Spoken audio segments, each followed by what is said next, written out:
नमस्कार, लोकतंत्र में बहुत स्वागत है आपका और मैं हूं आपके साथ जायरा अली। चलिए शुरुआत कर लेते हैं अपने इस खास बुलेटिन की। उत्तर प्रदेश चुनाव से पहले कांग्रेस छोड़ने वाले नेताओं की फहरिस्त में कद्दावर नेता आरपीएन सिंह का नाम भी शामिल हो गया है। आरपीएन सिंह आज भारतीय जनता पार्टी में शामिल हो गए। आरपीएन सिंह ने बीजेपी में शामिल होते ही कांग्रेस पर जबरदस्त हमला बोला। वहीं कांग्रेस के नेताओं ने भी आरपीएन सिंह को पार्टी छोड़ने को लेकर आड़े हाथों लिया है। अभी तक कांग्रेस के 3 घोषित उम्मीदवार पार्टी छोड़ चुके हैं, तो हाल ही में घोषित स्टार प्रचारकों की सूची में जगह पाने के बाद भी आरपीएन सिंह पार्टी नेतृत्व पर भरोसा क्यों नहीं कर पाए, ये बड़ा सवाल है। पश्चिमी उत्तर प्रदेश से कांग्रेस के करीब 10 बड़े नेता पार्टी छोड़ चुके हैं, तो पिछले 2 सालों में 24 से ज्यादा बड़े नेताओं ने पार्टी से किनारा कर लिया। कांग्रेस महासचिव प्रियंका गांधी उत्तर प्रदेश में जिन मजबूत सिपह सलारों के सहारे 2022 की चुनावी जंग जीतने का दम भर रही हैं, तो वहीं ताश के पत्तों की तरह वो बिखरते नजर आ रहे हैं। कांग्रेस के दिग्गज नेता प्रियंका गांधी के साथ बढ़ने की बजाय बीच राह में छोड़कर दूसरे दलों की नाव पर सवार हो रहे हैं। इसी मुद्दे पर बात करेंगे अपने खास कार्यक्रम लोकतंत्र में, लेकिन उससे पहले एक नजर इस रिपोर्ट पर।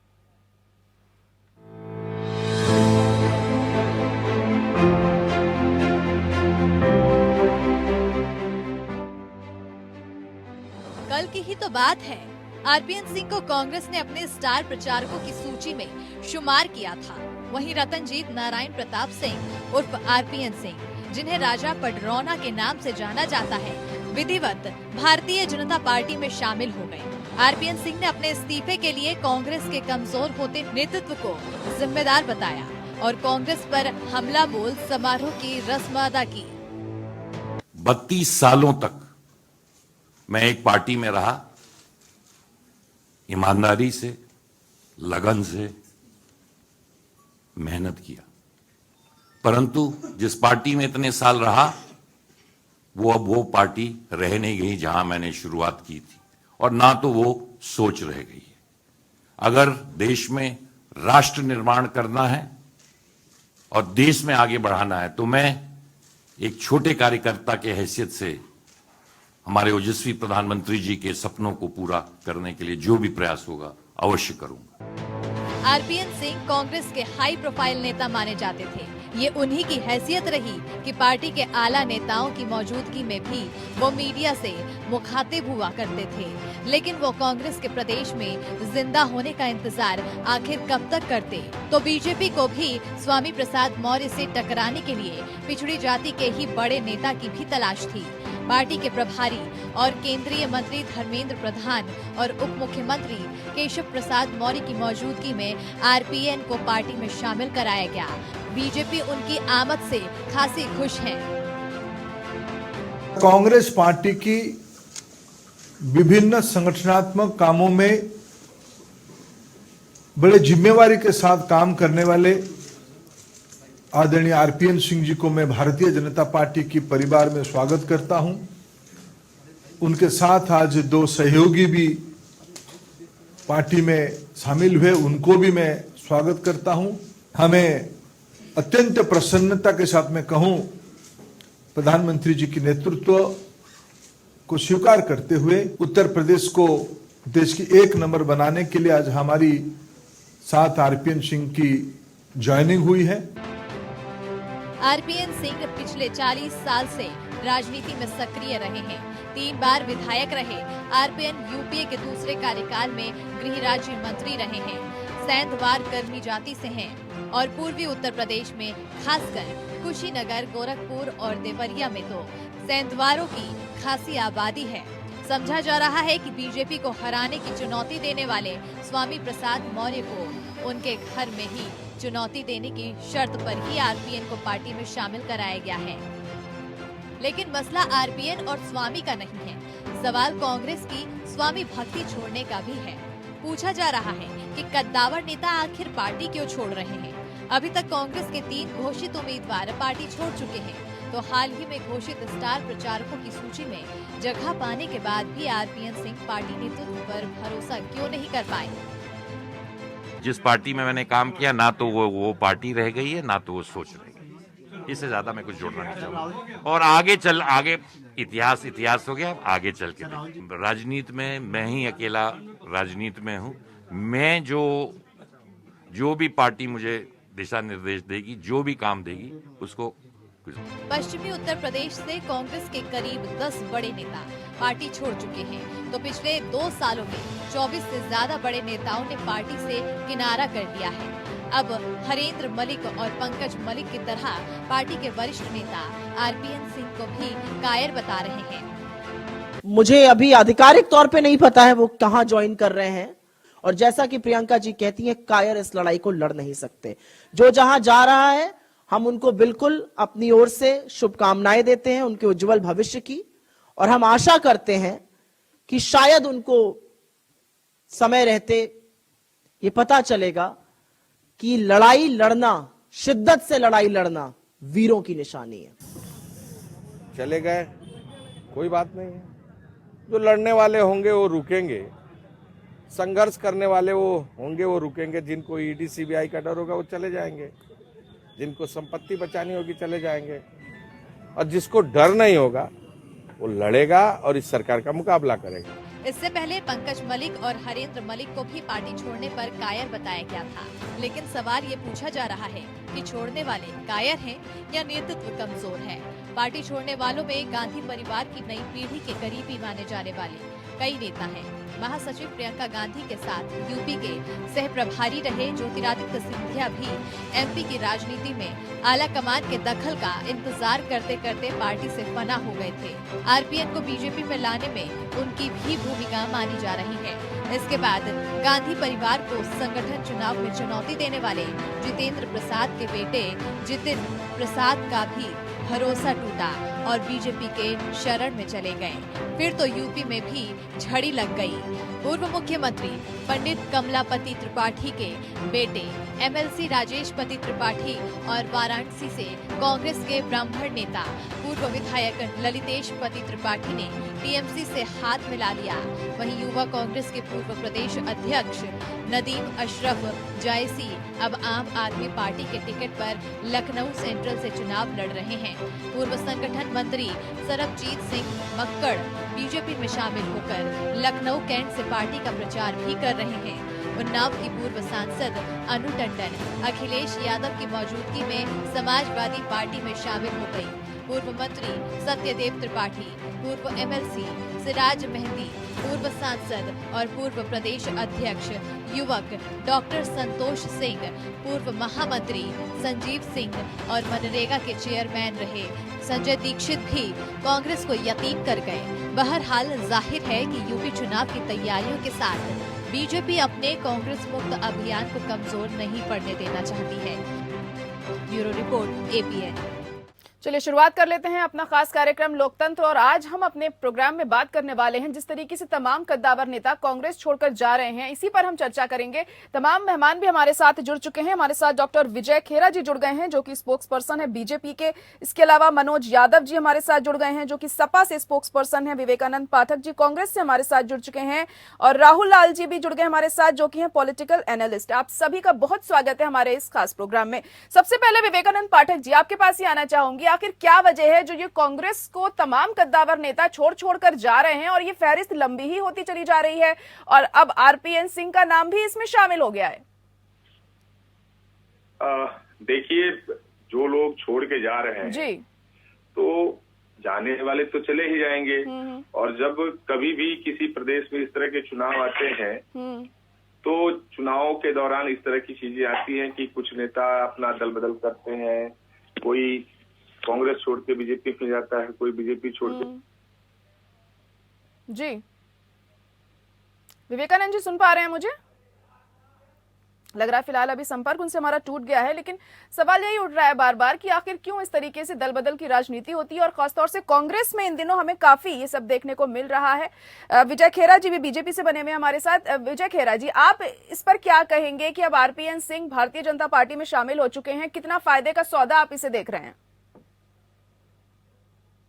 आपने आरपी सिंह ने जब बोला जी, नोट करने लायक थी।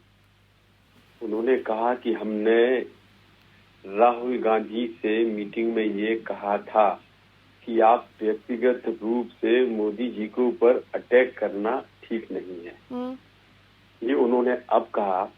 हमने 4-5 साल पहले 2 बार आर्टिकल में लिखा था कि आप ये व्यक्तिगत गालियां देके लड़ाई नहीं जीत सकते हैं। अच्छा, जब आरपीएन सिंह छोड़ के गए तो उनको कायर बोला गया। हमको याद है कि जब सोनिया गांधी को जबरदस्ती सीताराम केसरी को हटा के राष्ट्रीय अध्यक्ष बनाया गया था, अच्छी तरह से मुझे याद है, उसके बाद किस बेइज्जती के साथ जब तारिक अनवर ने दस्तखत नहीं किए थे उस पर उनको हटाया गया था। और जब सोनिया गांधी के प्रधानमंत्री बनने का विरोध किया था, संगमा ने, तारिक अनवर ने और शरद पवार जी ने इन तीनों के चेहरे लगा के ऑल इंडिया कांग्रेस कमेटी पे कालिक पोत पोत के चिपकाए गए थे और उनको मारा जलाया था कांग्रेसियों ने।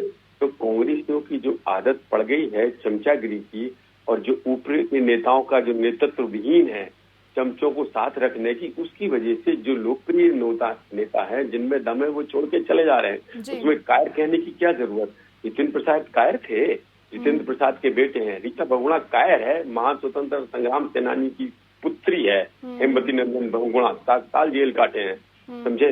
मैं स्वतंत्रता संग्राम सेनानी का बेटा हूँ, कई बार मेरे पिताजी 6 महीने काल कोठरी काटे हैं, विधायक है वो भी। हम सब तो कांग्रेस ही तो थे, लेकिन उस कांग्रेस में थे जिसकी स्थापना महात्मा गांधी ने जिसको सोचा था, जिसको सेनानियों ने बढ़ाया था। अब वो कांग्रेस खत्म हो गई है।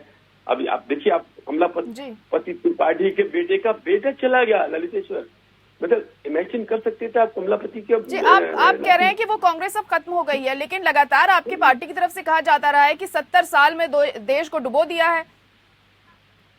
मतलब पहले कांग्रेस अच्छी थी, मतलब ये आप कहना चाह रहे हैं, लेकिन आपकी पार्टी की तरफ से ये कहा जाता रहा है ना कि 70 साल तक कुछ नहीं किया गया। आज जो लोग कांग्रेस छोड़ के जा रहे हैं उसका मुख्य कारण ये है कि कांग्रेस उस गांधीवाद के रास्ते को छोड़ चली है जो नरेंद्र मोदी जी ने अपना लिया है। आखिरी आदमी के आंसू पोंछने वाली बात जो थी, गरीबों के दुख दूर करने की, उनको मकान भेजने की, शौचालय पहुंचाने की और सड़क पर लोगों को शौच करने से बंद करना, ये सारा काम जो गरीबों के लिए मोदी जी ने किया, वही तो गांधीवाद था। और क्या था, जो शहरों में सुविधाएं हैं वो गांव में पहुंचे, यही तो गांधीवाद था। तो वो कांग्रेस उस पर नहीं चल रही थी।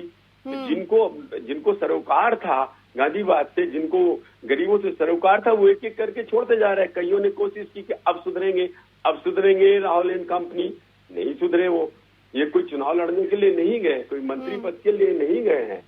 एक तो वो लोग हैं, अकेले नहीं। संतोष सिंह चलिए ठीक है, कांग्रेस अध्यक्ष रहे। ठीक है विजय खेरा जी, आप कह रहे हैं कि कांग्रेस ने अच्छे काम करे हैं, पहले करे हैं, मगर जब गांधी जी थे, गांधीवाद के रास्ते पे कांग्रेस चलती थी, लेकिन अब कांग्रेस वो नहीं रही है। जबकि आपकी पार्टी की तरफ से लगातार इस तरह की बयानबाजी रही है कि 70 सालों में देश को गर्क में डाल दिया है कांग्रेस पार्टी ने। राहुल लाल जी, आप क्या कहेंगे जिस तरीके से मौजूदा जो राजनीतिक समीकरण हम बनते हुए देख रहे हैं, यहाँ पर तमाम कद्दावर नेता कांग्रेस छोड़कर जा रहे हैं यहाँ, और उत्तर प्रदेश से खासतौर से हम बात करें तो कहीं ना कहीं कांग्रेस का अस्तित्व भी खत्म होता हुआ दिखाई दे रहा है। जयरा जी, आपके सवाल पे तो मैं आऊंगा, लेकिन विजय खेरा जी काफी एक ज्ञानवान प्रवक्ता है भारतीय जनता पार्टी के, और अभी वो कह रहे थे कि भाई गरीबों का बड़ा, गरीब और गांधीवाद इन दोनों को जोड़ रहे थे। कल ही जो है कि जो रिपोर्ट आई है उसमें रिपोर्ट यह आई है कि 20% जो हमारा सबसे निचला तबका है उसकी आय 2015 की तुलना में 53% घट गई है। तो गरीबों का ऐसा कल्याण और ऐसे गांधीवाद को देख के तो दुनिया जो है कि वो आश्चर्यचकित होगी। और जो 20% का जो ऊपरी तबका है उसके आय में जो है कि अप्रत्याशित वृद्धि हुई है। तो गरीब और गरीब होते जा रहे हैं, अमीर और अमीर होते जा रहे हैं, और गांधीवाद का ये नया सा गांधीवाद भी हम लोगों को समझने में आ रहा है। देखिए, अब मैं आता हूँ मूल मुद्दे के ऊपर। देखिए, जो तमाम लोग कांग्रेस को छोड़ के आ रहे हैं, देखिए राजनीति में परसेप्शन बिल्डिंग का बड़ा महत्वपूर्ण योगदान होता है, उससे इनकार नहीं किया जा सकता। और उस परसेप्शन के जगह पे और वहां पे कहीं कहीं आज इस तरह से डेंट लग रहा है कांग्रेस को। लेकिन अगर इसके लॉन्ग टर्म चीजों को सोच के देखें कि तमाम लोग कौन छोड़ के चले जा रहे हैं, देखिए जिनकी एक पीढ़ी पहले से मौजूद थी वहां पे, जिनके ऊपर भारतीय जनता पार्टी के लोग आरोप लगाते थे कि कांग्रेस में केवल गांधी परिवार नहीं है, तमाम दूसरे आरपीएन सिंह कौन है, तो सीपीएन सिंह के पुत्र हैं। अभी देखिए तमाम पुत्र पुत्रियों को लेकर कहा भी रहता है, विजय खेरा जी प्रशंसा भी कर रहे थे कि भाई स्वतंत्रता सेनानियों के पुत्र पुत्री थे। अब जब इनके दल में शामिल हो रहे हैं तब तो स्वतंत्रता सेनानियों से जुड़े हुए लोग हैं, राजपक्षा से जुड़े हुए लोग हैं। लेकिन आपने जयरा जी बड़ा गंभीर सवाल पूछा कि अभी जो भारतीय जनता पार्टी का शीर्ष नेतृत्व, वो तो पूरे के पूरे जो आजादी के बाद से जवाहरलाल नेहरू से लेकर अब तक के कांग्रेस को एक सिर से वो खारिज कर दे रहे हैं। तो देखिए विरोधाभास बहुत सारे हैं। हाँ, मैं मानता हूं, मेरी व्यक्तिगत तौर पर यह मान्यता है कि इस प्रकार के अवसरवादी नेताओं को कांग्रेस नेतृत्व के द्वारा पहले ही निकाल दिया जाना चाहिए। वो नहीं निकाल रहा। अभी भी G23 है, तमाम दूसरे संगठन है, आप उनको निकाल कर सर्जरी करने की जरूरत है कांग्रेस में। लेकिन जब वो काम वो नहीं कर रहे तो प्राकृतिक तौर पर खुद ही लोग धीरे धीरे बाहर निकल रहे हैं। एक सवाल है हमारा कि आज महंगाई 20 वर्षों का रिकॉर्ड तोड़ रहा है। हमारा थोक महंगाई दर जो है 13.5% 13.59% है, 20 वर्षों का रिकॉर्ड टूट रहा है। हमें अभी भी याद है कि जब भारतीय जनता पार्टी सबसे विपक्ष में होती थी, तमाम कांग्रेस जो आक्रामक ढंग से लोग धरना प्रदर्शन कर रहे थे। लेकिन क्या कभी इन लोगों को, जो तमाम लोग छोड़ के ज्योतिरादित्य सिंधिया हो या तमाम के दूसरे वरिष्ठ कांग्रेसी नेता जो बीजेपी चलेगा या फिर जो कांग्रेस में भी है, क्या वैसा ही वो धरना प्रदर्शन कर रहे हैं? ये लोग हैं, जैसे मलाई मार का लोग हैं, इनको दिख रहा है कि अभी कांग्रेस में संघर्ष काफी करने पड़ेंगे। हो सकता है कि बीजेपी में त्वरित तौर पर चीजें मिल जाए, तो वो उस एक संक्षिप्त राजनीति के बिल्कुल जाहिर तौर पर जहां पर भी इन तमाम नेताओं को फायदा होता है उधर ही जाते हैं। तमाम जो राजनीतिक दल में से जुड़ जाते हैं, जो भी पार्टी बेहतर प्रदर्शन कर रही होती है कहीं ना कहीं, ये तो हमेशा का ही। और चुनाव जब नजदीक आते हैं, दल बदल की राजनीति तो आमतौर पर हमें देखने को ही मिलती है। मनोज यादव जी, आप क्या कहेंगे इस पर कि अब RPN सिंह जी ने बीजेपी का दामन थाम लिया है और कहीं ना कहीं इसे इस तरीके से भी देखा जा रहा है जैसे कि स्वामी प्रसाद मौर्य आपके साथ आए बीजेपी छोड़ करके, तो वो उन्हें कड़ी टक्कर देने वाले हैं पडरौना से। इस नजरिए से भी इसको देखा जा रहा है क्योंकि वो भी दलित वर्ग से ही आते हैं और ये माना जा रहा था स्वामी प्रसाद मौर्य के आपके साथ आने के बाद कहीं ना कहीं बीजेपी को ओबीसी के वोट बैंक में नुकसान उठाना पड़ जाए। क्या कहेंगे? धन्यवाद, बधाई RPN सिंह को कि भाजपा में गए और कांग्रेस को छोड़ा। समाजवादी पार्टी किसी के आने से, किसी के जाने से, कि एक राजनीतिक दल के व्यक्ति के दूसरे राजनीतिक दल पे कोई बहुत टिप्पणी करने पे विश्वास रखने वाला राजनीतिक, आप जहां आपका दिल करे, जो विचारधारा आपको लगे उस पर जाना चाहिए।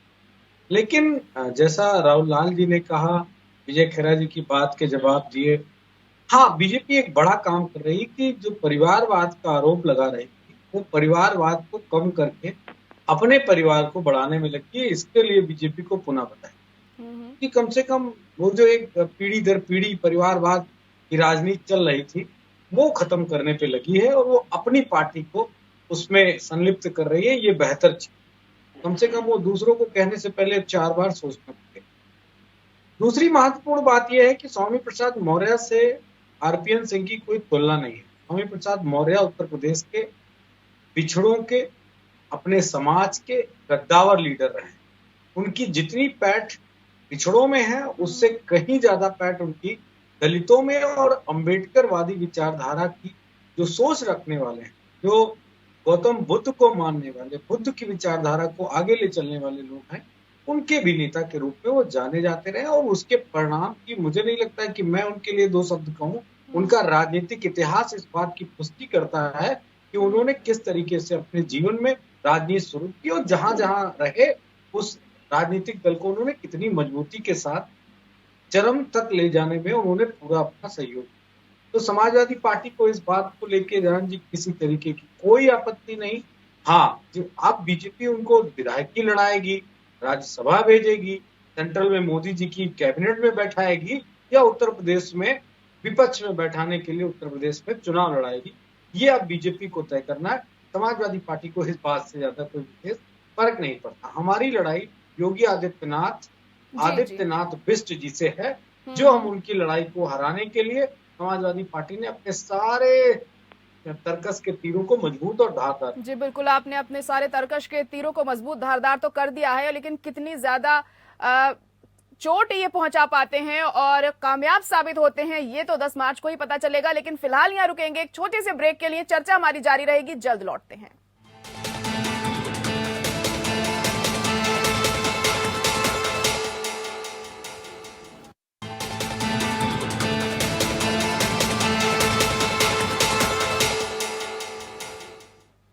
ब्रेक के बाद स्वागत है आपका लोकतंत्र में और लगातार हम चर्चा कर रहे हैं कि आखिर क्यों लगातार कांग्रेस में जो कद्दावर नेता है पार्टी छोड़कर जा रहे हैं और उत्तर प्रदेश में फिलहाल क्या स्थिति में अभी तमाम पार्टियां हैं और आने वाले चुनावों में किस पार्टी को कितना फायदा पहुंच सकता है। दल बदल की राजनीति लगातार जारी है और विवेकानंद पाठक जी के पास अब मैं आना चाहूंगी, कांग्रेस से जुड़े हुए हमारे साथ।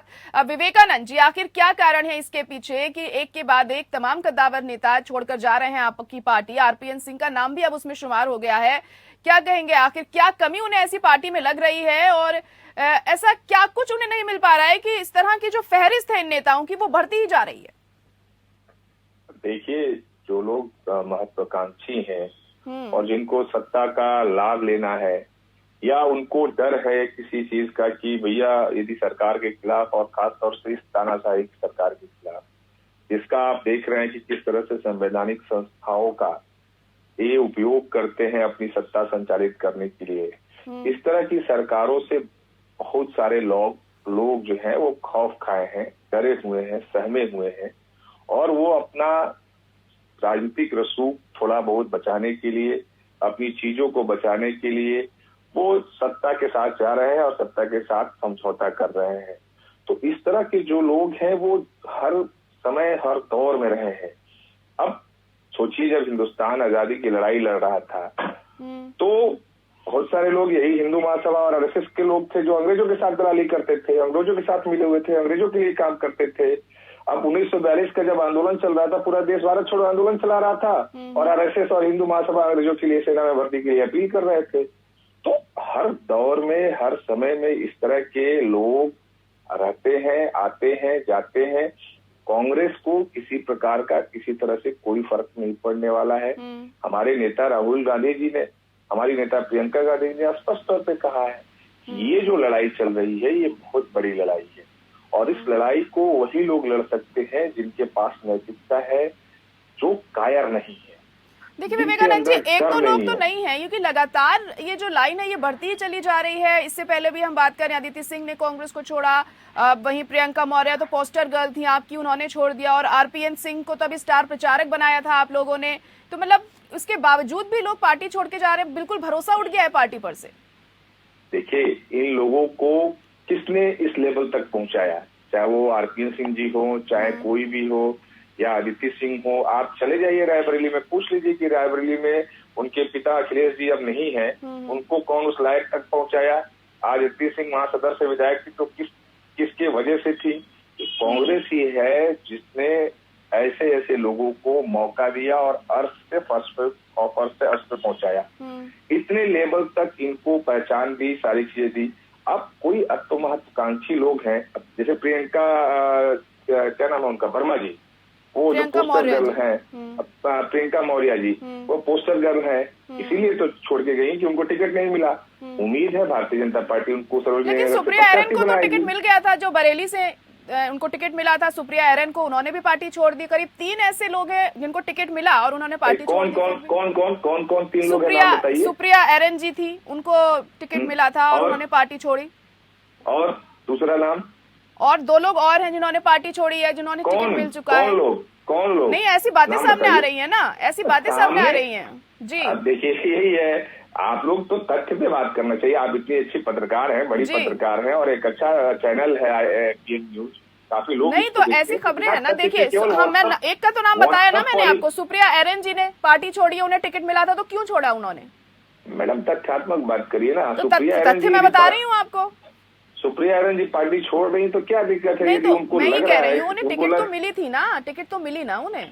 अब वो क्यों छोड़ के गई है, ये तो वो बताएंगे कि क्यों इसलिए छोड़ के आई है। अरे भाई, तो आपकी पार्टी में उन्हें कुछ तो कमी लग रही होगी ना। आप देखिए, टिकट भी दे दिया फिर भी छोड़ दी उन्होंने। अरे मैं ये कह रहा हूँ, कल तक तो वो टिकट के लिए परेशान थी, कल तक के लिए उनको टिकट चाहिए था।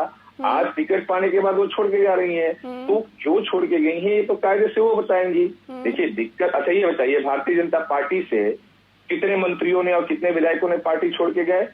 भारतीय जनता पार्टी में दिक्कत है, इसका मतलब की देखिए, सभी पार्टियों में कुछ ना कुछ दिक्कत होती है, बात यहाँ पर ये नहीं है। देखिए विवेकानंद जी, सभी पार्टियों में कुछ ना कुछ दिक्कत होती है, ऐसी कोई पार्टी नहीं होती है कि आपसी मनमुटाव या कोई भी ऐसा ना हो। लेकिन कांग्रेस की बात मैं यहाँ पर इसलिए कर रही हूँ, देखिए मैं कांग्रेस, अमित शाह, योगी से असंतुष्ट है, इसका मतलब कि लोग नहीं। तो मेरी बात समझिए आप, मैं क्या पूछना चाह रही हूँ कि कांग्रेस के बारे में मैं ये पूछ रही हूँ आपसे कि आखिर क्यों सबसे ज्यादा जो तादाद है छोड़ने वालों की, पिछले 1 साल में करीब 24 लोगों ने पार्टी छोड़ी है, कांग्रेस नेताओं ने।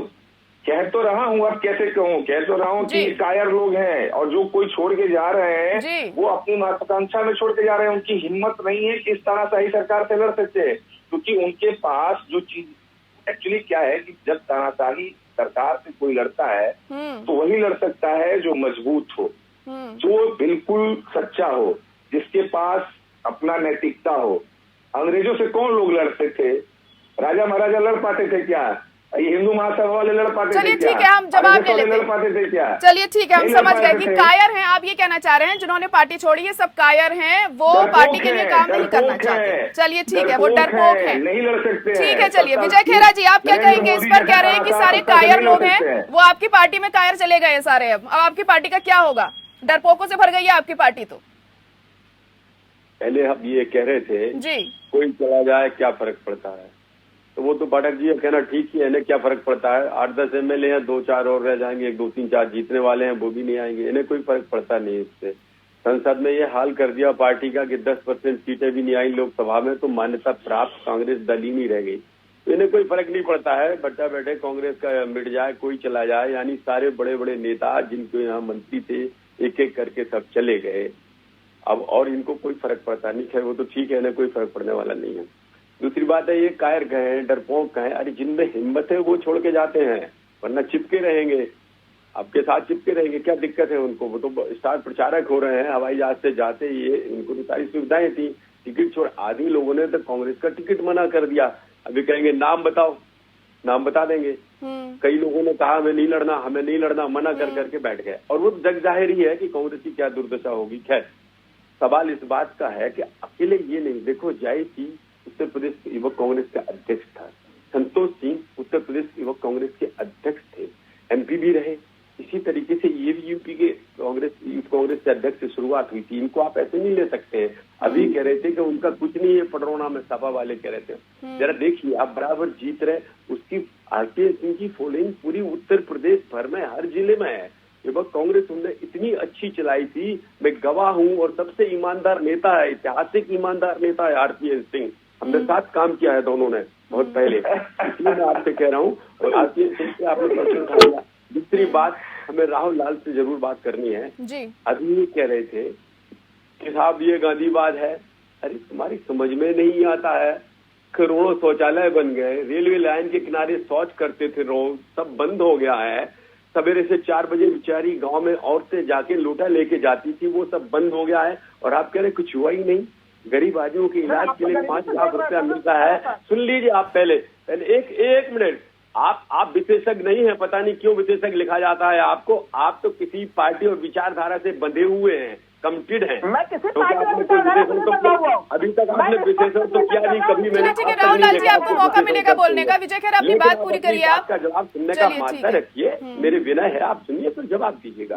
दूसरी बात, हमने करोड़ों मकान दे दिए गरीबों को, ये कह रहे कुछ हुआ ही नहीं। TB के मरीज, कैंसर के मरीज, हार्ट के ऑपरेशन, सबको 5-5 लाख रुपया एक जिले में डायरेक्ट हॉस्पिटल्स में जा रहा है। अकेले मेरे जिला ललितपुर में कम से कम 70-80 लोगों को जा चुका है, जहाँ का मैं रहने वाला हूँ। मैं देखता ही हूँ। आप नकारते हैं तो नकार दीजिए इन बातों को। क्या किसानों को सम्मान निधि नहीं मिल रही? क्या गरीबों को राशन नहीं मिल रहा?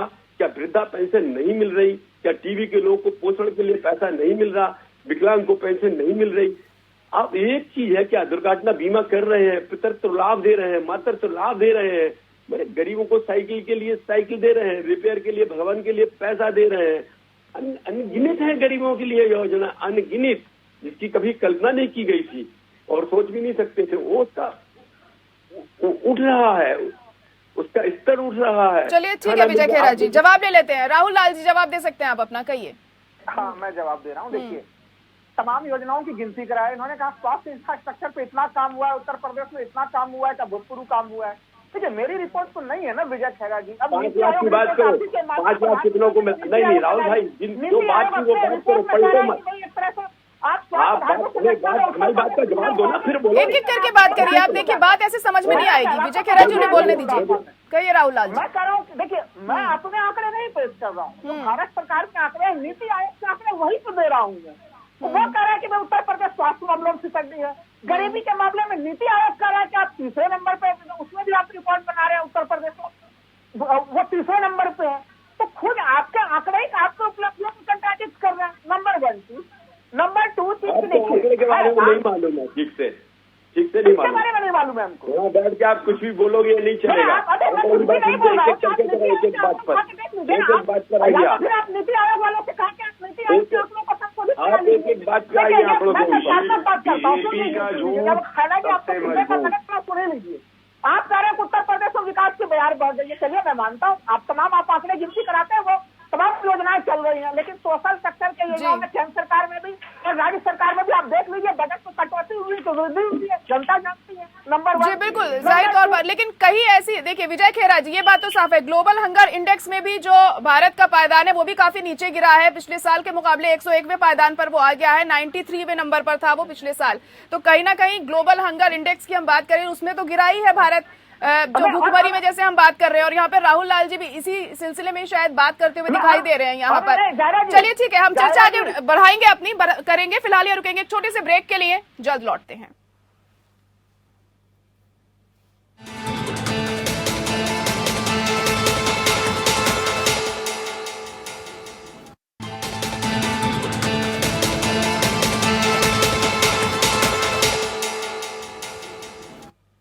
ब्रेक के बाद स्वागत है आपका। लोकतंत्र में लगातार हम चर्चा कर रहे हैं जिस तरीके से दल बदल की राजनीति इन दिनों हमें काफी पुरजोर तरीके से उत्तर प्रदेश में देखने को मिल रही है। कांग्रेस में हम देख रहे हैं किस तरीके से लोग एक एक करके पार्टी छोड़कर जा रहे हैं, बीजेपी में शामिल हो रहे हैं। और अब अगला रुख मैं करना चाहूंगी मनोज यादव जी आपका, कि आप किस तरीके से अब देख रहे हैं इस तरीके की जो राजनीति होती है, दल बदलू राजनीति, इसको किस तरीके से देखा जाए? क्योंकि कोई शख्स, अगर कोई नेता आपकी पार्टी में आज आया है तो वो तो जाहिर तौर पर कल अपना फायदा देख के वो फिर दूसरी पार्टी में भी जा सकता है। बिल्कुल, आपका सवाल सटीक है। और जो राजनीतिक दल अपने नेताओं का, विचारधाराओं का, मानने वालों का और इन सब का ध्यान और समय समय पे उनसे काम नहीं लेते हैं, निश्चित तौर पे उन राजनीतिक दलों में इस तरह की भगदड़ मचती है। महत्वाकांक्षी शब्द एक प्रयोग किया गया इस डिबेट में, ये बहुत बड़ा रीजन नहीं होता है। अगर बड़े पैमाने पे किसी राजनीतिक दल में हो रही हो तो उसका सीधे सीधे यही मतलब निकाला और बताया जाएगा कि वो कहीं ना कहीं उस राजनीतिक दल की निगरानी जो है और उसकी जो एक क्रियान्वित प्रक्रिया होनी चाहिए वो बेहतर नहीं। एक बात इस डिबेट में आई जयराज जी, सबसे महत्वपूर्ण बात ये कि उत्तर प्रदेश में डेवलपमेंट है, देश में डेवलपमेंट है और एक बड़ा इंडिया बनने की बात है। मैं 2 दशक पहले ले चलता हूं। मैं 1999 में जब उत्तर प्रदेश और देश में बीजेपी का कब्जा था और बीजेपी ने जिस तरीके से ये बात कही कि 2020 जब हम 2000 में एंट्री कर रहे थे तो मुझे वो बातें सारी याद है, मैं स्टूडेंट था उस वक्त, और कि 2020 में भारत महाशक्ति हो, और हम 2022 में आ गए। 16 करोड़ 16.5 करोड़ लोगों को उत्तर प्रदेश में राशन 5 किलो मिल रहा है और कुछ को शौचालय। ये है महाशक्ति बनने का। हम 20 साल बाद उस राजनीति के 21वें 20वें 23वें साल में आके हम 5 किलो राशन पे और एक शौचालय को डेवलपमेंट का सबसे बड़ा पैमाना सरकार के द्वारा परिभाषित किया जा रहा है। ये इस देश की राजनीति के लिए दुर्भाग्यपूर्ण है, इस देश की जो पार्टियां हैं, जो सिस्टम है उसका दुर्भाग्यपूर्ण है। और मैंने जो 20-22 साल पहले चीजें सोची समझी या बीजेपी के द्वारा दिखाई गई थी, वो कुछ भी ऐसा आज नहीं नजर आ रहा है। आईटी सेक्टर में बूम आया है, तमाम सारे डिजिटल प्लेटफॉर्म आए, तो वो कोई भारत में नहीं आए, वो पूरे विश्व में आए हैं। लेकिन भारत ने कुछ ऐसा गेन नहीं किया जिसको आज ये कहा जा सके कि हाँ, भारत की राजनीति का या यहाँ की पॉलिटिक्स का एक बड़ा हिस्सा रहा जिसके कारण से भारत आगे बढ़ा। तो मैं बड़ी विनम्रता के साथ सभी लोगों से कहूंगा, इस पहलू पे जरूर विचार करके कोई आए कोई जाएगा, लेकिन राजनीति का जो दृष्टिकोण है उसको बदलने की कोशिश बिल्कुल ना की जाए। हंगर इंडेक्स की बात की गई और आपसे सवाल कांग्रेस, चलिए ठीक है, मेरठ के एक विधायक था, मुस्लिम थे वो, और वो भी समाजवादी पार्टी में आ गए। इसी तरह पीलीभीत का भी शायद कोई एक प्रत्याशी था, उनके नाम नहीं याद है क्योंकि आप पार्टी के नाम ही इतना कोई पता नहीं है, कौन नाम याद रखेगा भाई? ये भी बात तो ध्यान रखिए। इसलिए समाजवादी ऐसी राजनीति को धता बताते कहेगी कि राजनीति पे होनी चाहिए। चलिए ठीक है, विवेकानंद जी आपके पास मैं आना चाहूंगी कि अब प्रियंका गांधी लगातार लड़की हूं लड़ सकती हूं को लेकर उत्तर प्रदेश के चुनावों में इस बार अपना परचम लहरा रही हैं और कह रही हैं कि हम लड़कियों के लिए 40% आरक्षण की भी बात उन्होंने कही है और ज्यादातर टिकटें भी महिलाओं को ही दिया गया है इस बार। लेकिन आपकी पार्टी से महिलाएं ही पार्टी छोड़ छोड़ के जा रही हैं, क्या रीजन है इसके पीछे? लड़ नहीं पा रही हैं लड़कियां? पूछ तो रहे हैं कि कौन महिलाओं ने छोड़ा। अब जिन महिलाओं अरे भाई, मैंने आपको है, बताया, सुप्रिया आयरन का नाम लिया, प्रियंका मौर्य का नाम लिया, और भी है आपकी पार्टी में अदिति सिंह का नाम लिया मैंने, तीन तो मैंने नाम ले दिया। और आपको खुद पता होना चाहिए ना, आपकी ही पार्टी है तो आपको खुद पता होना चाहिए कौन कौन सी महिलाएं आपकी पार्टी में हैं और कौन कौन सी छोड़ के जा रही हैं। आप मुझसे पूछ रहे हैं। अब देखिए, जो लोग छोड़ के जा रहे हैं उनके बारे में हमें पता करने की जरूरत नहीं है, और जो छोड़ के गए हैं, अब जैसे आप रायबरेली की एक पूर्व विधायक की नाम बता रही हैं, अब उनका हम क्या नाम लें? वो पहले से ही सब लोग जानते हैं कि वो छोड़ के जा चुकी हैं। जो महत्वाकांक्षी व्यक्ति है, जिसको राजनीतिक सत्ता और रसूख चाहिए, जिसको लाभ चाहिए, वो इधर उधर हमेशा जाते रहते हैं। अब जिसको पहचान कांग्रेस से मिली, जिसका नाम कांग्रेस से हुआ, कांग्रेस की वजह से ही आज आप उनको पूछ रही हैं, उनका नाम पूछ रही हैं, उनका नाम जान रही हैं। अब ऐसे लोग यदि कांग्रेस छोड़ के जा रहे हैं तो समझना चाहिए कि वो क्या है और किस तरह की सोच वाले लोग हैं। तो देखिए, कांग्रेस एक ऐसा विचारधारा की पार्टी है, एक ऐसी सोच है जो इस देश के विचारधारा और इस देश की चीजों को समझती है। हिंदुस्तान की जो संविधान की प्रस्तावना है वो कांग्रेस पार्टी की विचारधारा है। हम उसको लेके चलते हैं, और ये टीवी डिबेट का इशू हो सकता है कि पॉलिटिकल पार्टी के बड़े बड़े नेता छोड़ के इधर से उधर हो रहे हैं, जा रहे हैं, लेकिन उत्तर प्रदेश की जनता को इससे कोई फर्क नहीं पड़ता है, क्योंकि उत्तर प्रदेश की जनता अब जान चुकी है कि ये जो राजनीति करने वाले कुछ चंद ऐसे नेता होते हैं जो मौसम वैज्ञानिक होते हैं, या जो लाभार्थी होते हैं, या स्वार्थी होते हैं, या स्वार्थ के बल से इधर उधर पार्टियां बदलते रहते हैं, ये फर्क नहीं पड़ता है। फर्क ये पड़ता है कि उत्तर प्रदेश का चुनाव इन राजनीतिक पार्टियों की जो तमाम नेता जो इधर से उधर दल बदल रहे हैं, उससे उत्तर प्रदेश का चुनाव कहीं प्रभावित नहीं हो रहा है। उत्तर प्रदेश की जो जनता है वो मुद्दों पर चुनाव में जा रही है।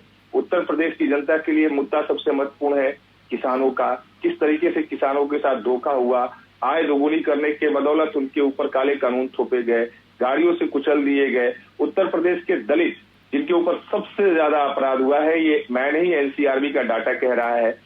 उत्तर प्रदेश की स्वास्थ्य व्यवस्था पूरी तरीके से बदहाल थी, लाशें तैर रही थी गंगा जी में।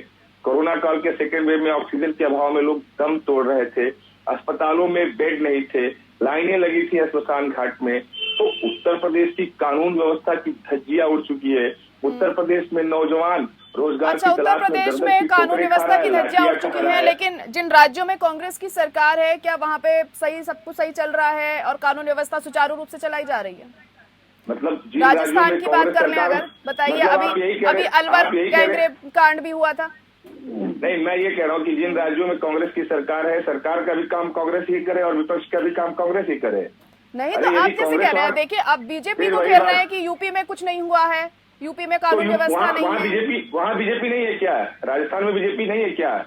और दूसरे जहाँ राज्यों में कांग्रेस की सरकार है वहाँ बीजेपी नहीं है, या और कोई पॉलिटिकल पार्टी नहीं है, मतलब उनका भी काम हम ही करें तो ये लोग चले जाए? नहीं तो आपकी जिम्मेदारी बनती है ना। देखिए, आप भाई पार्टी के प्रवक्ता हैं तो आपकी रिस्पॉन्सिबिलिटी है ना, आप अपनी पार्टी को डिफेंड करेंगे। अब ये कैसे डिफेंड करते हैं वो आप पे निर्भर करता है ना। कर रही है, मैं एकदम एग्जैक्ट बोल रहा हूँ, मैं आपको एकदम एग्जैक्ट बोल रहा हूँ कि यदि कांग्रेस शासित राज्यों में किसी तरह की कोई समस्या है, या कोई युवा परेशान है, किसान परेशान है, कोई मुद्दा है, तो वहाँ विपक्ष नहीं है क्या? भारतीय जनता पार्टी वहाँ अस्तित्व ही में ही नहीं है। इतनी भी औकात नहीं है। विपक्ष है वहाँ पर, तो विपक्ष तो अपना काम कर रहा है ना। लेकिन यहाँ पर तो मैं आपसे ये पूछ रही हूँ ना, अगर आप लोग अपना काम नहीं, आपकी सरकार नहीं, तो मैंने विजय खेरा जैसी भी पूछा है, मैं तो सबसे पूछूंगी ना। मैं सिर्फ आपसे नहीं पूछ रही हूँ, मैं सबसे पूछ रही हूँ। ये बताइए, उत्तर प्रदेश में सरकार रहेगी कांग्रेस की, तो अब सरकार का भी काम कांग्रेस ही करे और विपक्ष का भी काम अरे तो उत्तर प्रदेश में अगर कांग्रेस की सरकार आएगी हम तब भी आपसे सवाल पूछेंगे। और मैंने विजय खेरा से भी सवाल उनसे भी पूछा है, मैं तो सबसे सवाल, मैंने तो मनोज यादव जी से भी सवाल पूछा है। अब मेरा तो काम ही सवाल पूछने का है, आपका काम जवाब देने का है। आप एकदम आक्रोशित हो जाते हैं सवालों पे, तो अब हम क्या कर सकते हैं इसमें?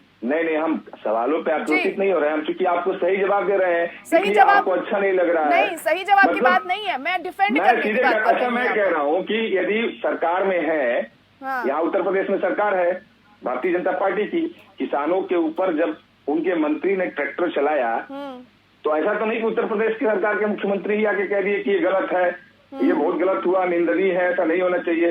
आवाज किसने उठाई? विपक्ष ने। प्रियंका गांधी जी वहां गई, इसके लिए उत्तर प्रदेश की सरकार ने उनको डिटेन किया, गिरफ्तार किया, सारी चीजें की। तो यदि कहीं सरकार है, किसी भी पार्टी की सरकार हो, वहां पर जो दूसरे राजनीतिक दल है उनका काम होता है सवाल करना, वो करे ना, कोई रोका थोड़े है उनको सवाल करने से। दूसरी चीज, जिस तरीके से उत्तर प्रदेश मैं बता रहा था कि स्वास्थ्य में अभी राहुल लाल जी बता रहे थे, नीति आयोग की रिपोर्ट है, केंद्र सरकार की रिपोर्ट है, उसको कौन खारिज कर सकता है कि सबसे पिछड़ी राज्य है। उत्तर प्रदेश स्वास्थ्य में पूरी तरीके से पूरा देश देखा है, पूरी दुनिया ने देखा है कि स्वास्थ्य व्यवस्था किस तरह से बदहाल है। और कानून का तो माशाअल्लाह आप देख ही रहे हैं कि किस तरीके से थानों में हत्याएं होती है, सड़कों पर हत्याएं होती है, पुलिस मर्डर कर रहा है। महिलाओं की स्थिति ये है कि आए दिन बलात्कार होते हैं, उनके विधायक रेप करते हैं, कुलदीप सिंह उनका विधायक उसका बचाव कर रहे थे, चिन्मयानंद इनके पूर्व। चलिए ठीक है विवेकानंद जी, हम आपकी बातों का जवाब विजय खेरा जी से ले लेते हैं। विजय खेरा जी कह रहे हैं कि पूरी तरीके से कानून व्यवस्था चरमराई हुई है, उत्तर प्रदेश में सरकार ने कुछ नहीं किया है। पहले तो ये अभी इनसे जब ये कहा गया, क्या रेप में भी सिलेक्शन करती है कांग्रेस पार्टी? क्या प्रियंका गांधी ये चाहती है और राहुल गांधी कि राजस्थान में रेप होते रहे? दर्जनों एक के बाद एक सीरियस रेप हुए हैं राजस्थान में, एक जिले में नहीं, 16-17 जिले में लगातार। एक पे भी सवाल नहीं उठाया। जो लड़कियां उठा के ले गए थे 4 दिन बाद मिली थी, सब प्रश्न नहीं उठाया। ये आपका प्रश्न इनसे ये था जिसमें ये चकमका के दूसरी बात पलटने लग गए।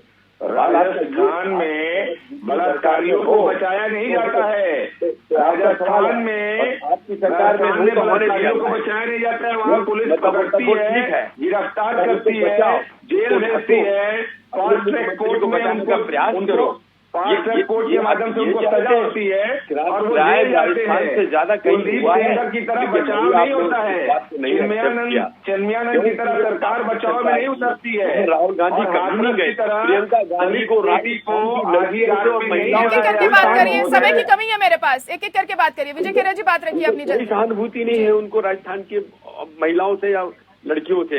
बाकी जगह उनको सहानुभूति जग जाती है, कहीं पर केस होता है हिंदुस्तान में तो कांग्रेस की सरकार में होने दो, होता रहेगा। उसी का नतीजा है कि आप पहुंच गए हैं। आज नेतृत्व को बदलना चाहिए, सोच बदलना चाहिए, फिर समाज में काम करना चाहिए। चलिए ठीक है, समय की कमी है मेरे पास। जल्दी से राहुल लाल जी निष्कर्ष, आखिर में एक छोटा सा निष्कर्ष। चलिए ठीक है विवेकानंद जी, बोले चले गए, चलिए ठीक है विवेकानंद जी, विजय खेरा जी, समय नहीं है मेरे पास अब, क्या समय की कमी है। एक आखिरी विश्लेषण, क्या पहले अटल बिहारी वाजपेयी की सरकार का वॉल्यूम डाउन कर दीजिए प्लीज। विजय खेरा जी की आवाज जी, राहुल लाल जी जरूर। हाँ, राजनीति में इस तरह के जो लोग आते जाते हैं वो मीडिया डोमेन में जरूर चर्चा का विषय बनते हैं, लेकिन काफी गंभीरता से देखना पड़ेगा कि क्या ऐसे लोगों के आने से क्या 25 वोटिंग पैटर्न बदलेगा। और यहाँ पे तीनों पार्टियों के लोग हैं, तीनों प्रमुख पार्टी के यहाँ पे लोग मौजूद है। मैं अभी भी कह रहा हूँ, उत्तर प्रदेश में सीए एनआरसी के गोलीबारी में पुलिस की गोली, हालांकि पुलिस ने स्वीकार भी नहीं किया, 21 युवा जो है कि मारे गए। और उत्तर प्रदेश में इस कार्यकाल में 28 साधुओं की हत्या हुई। वो आप कैसे, हम लोग कौन से कानून की बात करते हैं यहाँ पे, कौन सा रूल ऑफ लॉ यहाँ पे उत्तर प्रदेश में चल रहा है? इसका जवाब भी भारतीय जनता पार्टी को देना पड़ेगा कि रूल ऑफ लॉ कैसे काम कर रहा है यहाँ। जी बिल्कुल, जाहिर तौर पर जवाब तो सरकारों को देना ही पड़ेगा। चलिए बहुत शुक्रिया आप सभी का हमारे साथ जुड़ने के लिए। चलिए बहुत शुक्रिया आप सभी का हमारे साथ जुड़ने के लिए इस खास पेशकश में। और लोकतंत्र में आज के लिए इतना ही, मुझे दीजिए इजाजत, नमस्कार।